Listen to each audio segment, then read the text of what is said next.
o safi hakikatleri getirip insanlara anlatanda çok sefer pek az destekçi bulmuşlardır arkalarında.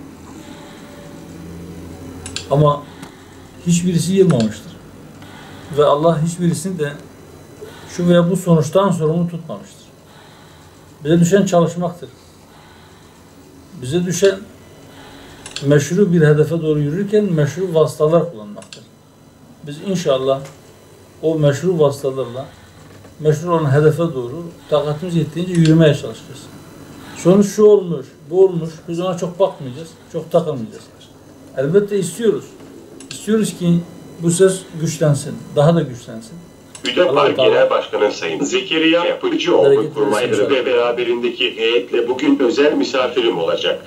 Türkiye'de İslami referansları haiz tek parti olan Hüdapar'ın parti programı ve kuruluş felsefesinde İsrail ile diplomatik ilişkilerin katip düzeyinde bile temsil edilmediği bir düzende Hüdapar, Müslümanların desteğini bekliyor.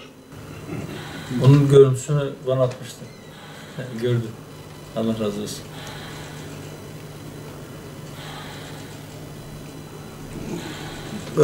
Bu yazıları, böyle bir yazı yazmak ne kadar zamanla alıyor? Yani bir şu kadar bir paragraf. Bir 4-5 dakikasını alıyor. 4-5 dakika.